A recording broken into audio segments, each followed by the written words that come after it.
ఓం నమః శివాయ. అందరికీ నమస్కారం అండి. Welcome back to my channel Rekha talks. మనం ఈ వీడియోలో ఈ సంవత్సరం మహాశివరాత్రి ఏ రోజు వచ్చింది, ఉపవాసం ఎలా ఉండాలి, జాగరణ ఎలా చేయాలి, మనము ఉపవాసం ఉన్నప్పుడు ఏమి తీసుకోవాలి, ఏమి తినాలి, ఏమి తినకూడదు, ఉపవాసం ఎప్పుడు చెల్లించాలి, అవన్నీ మనం పూర్తిగా ఈ వీడియోలో అయితే తెలుసుకుందామండి. ముందుగా మనకి ఈ సంవత్సరం మహాశివరాత్రి ఫిబ్రవరి 26వ తారీఖున అయితే వచ్చిందండి. ఆ రోజు మనకి తిథి వచ్చేసి మనకి 10 వరకే, శివరాత్రి తిథి వచ్చేసి మనకి 9:45 వరకు అయితే ఉంటుందండి. నక్షత్రం వచ్చేసి శ్రవణ నక్షత్రం ఉంటుందన్నమాట. ఈసారి చాలా మంచి నక్షత్రంలో మనకి మహాశివరాత్రి అయితే వచ్చిందండి. ఈసారికి మేము కొత్తగా ఉపవాసం ఉందాం అనుకుంటున్నామండి. ఫస్ట్ టైం ఉపవాసం ఉందాం అనుకున్న వాళ్ళైతే చాలా మంచిగా అయితే ఉండొచ్చు. మామూలుగా అయితే మనకి శివరాత్రి సోమవారం రోజు వస్తే ఉపవాసం ఉండాలని చెప్తారండి. కానీ మొదటిగా ఉపవాసం మొదలు పెడతాము, ఇప్పటి నుంచి ఫాస్టింగ్ ఉండాము, ప్రతి శివరాత్రికి ఉపవాసం ఉందాం అనుకున్న వాళ్ళైతే సోమవారం రోజు వచ్చినప్పుడైతే పెట్టుకుంటారు. కానీ ఈసారి మనకి మంచి నక్షత్రంలో మనకి ఈసారి మహాశివరాత్రి వచ్చింది కాబట్టి మొదటిగా ఇలా ఉపవాసం ఉందాము అనుకున్న వాళ్ళైతే ఉండొచ్చండి. పిల్లలు ఈ సంవత్సరం మనకి బుధవారం రోజున మహాశివరాత్రి వచ్చిందండి. ఫిబ్రవరి 26వ తారీఖున బుధవారం రోజు అయితే శివరాత్రి వచ్చిందండి.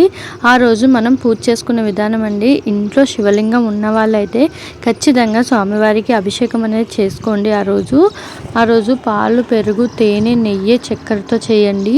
లేదు అనుకుంటే ఊరికి ఇలాగా నీళ్ళు పోస్తూ, పాలు పోస్తూ, చెరుకు రసంతో కూడా అభిషేకం చేస్తే చాలా మంచిదండి. ఉన్నవాళ్ళు లేదు మాకు ఇంట్లో శివలింగం లేదు అనుకున్న వాళ్ళైతే గుడికి వెళ్ళి కూడా మనము అభిషేకం అనేది చేయించుకోవచ్చండి. వీలైన వాళ్ళే వెళ్ళి అభిషేకం అనేది చేయించుకోవచ్చు. లేదు అనుకుంటే మన దగ్గర ఉన్న ఫోటోకి కూడా ఆ రోజు శివరాత్రి రోజు పూజ చేసుకోవచ్చు.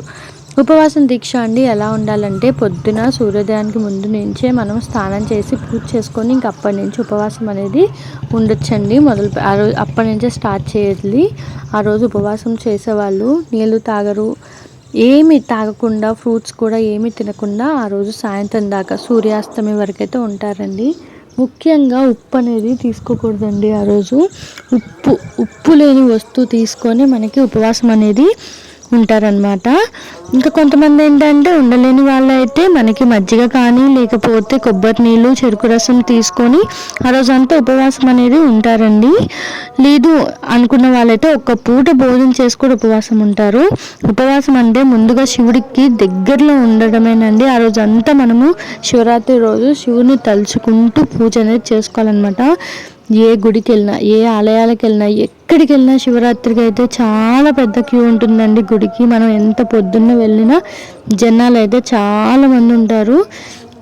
ఇక్కడైతే మా దగ్గరలో చాలా ఫేమస్ అనమాట. బీరంగూడలో మల్లికార్జున స్వామి చాలా ఫేమస్ అండి. అక్కడ మేము పొద్దున్నే వెళ్ళినా సరే మాకు మినిమం ఒక 3-4 అవర్స్ అయితే మాకు పడుతుంది దర్శనం అవ్వడానికి. అంత బాగా చేస్తారు ఇక్కడ. బీరంగూడలో అయితే బాగా చేస్తారండి శివుడికి పూజ, శివుడికి అభిషేకం కానీ శివరాత్రి రోజు చాలా బాగా చేస్తారు. ఇంకోటి ఉపవాసం అండి మనకి సాయంత్రం వరకు అయితే ఉంటామండి. అంటే సూర్యాస్తమయ్యేంత వరకు ఆ రోజు మళ్ళీ సాయంత్రం పూజ చేసుకొని ముందు మనం ఖర్జూరతో ఉపవాసం అనేది వదులుతారండి. ఖర్జూర కానీ కొబ్బరి నీళ్ళు కానీ అలాగా. మనము శివరాత్రి రోజు టెంపుల్కి వెళ్తున్నప్పుడు అక్కడ గుళ్ళల్లో మనకి ప్రసాదం లాగా తీర్థం కానీ ఇస్తారు. వద్దు మేము ఉపవాసం ఉన్నామని నేను కూడా చాలాసార్లు చెప్పాను, కానీ అలాగా చెప్పకూడదని తెలుసుకున్నానండి. కావున అక్కడ తీర్థం ఇస్తే తీసుకోవచ్చండి. తీర్థము మనకి అక్కడ ప్రసాదం కింద ఏది ఇచ్చినా తీసుకోవచ్చు. కానీ 1 కప్పు 2 కప్పు 2-3 కప్పులే తీసుకోకూడదండి. అక్కడ ఎంత ఇస్తే అంత కొంచెం తీసుకొని నోట్లో వేసుకోవాలి. అది మనకి దేవుడు ఇచ్చిన మహా నైవేద్యంలాగా తీసుకొని స్వీకరించాలండి. ఎలాగంటే శివరాత్రి రోజు ఉపవాసం మనం సాయంత్రం వరకు ఉండైతే మనకి మార్నింగ్ నుంచి నైట్ సూర్యాస్తమి వరకు అయితే మనము ఉపవాసం అనేది ఉండాలి. సూర్యుడు ఉదయించిన కాంచి సూర్యాస్తమి వరకు మనం ఉపవాసం అనేది ఉండాక జాగారం అండి. ఆ రోజు నైట్ అంతా చేస్తారండి. మామూలుగా అయితే ఉపవాసం లేని వాళ్ళు కూడా జాగారం చేస్తారు. చాలా మంచిదని చెప్పి శివుడి భజనలని. శివరాత్రి రోజు మనం గుడిలో అభిషేకం చేసుకుంటే కూడా చాలా మంచిదండి. కుదిరిన వాళ్ళైతే చేయించుకోండి.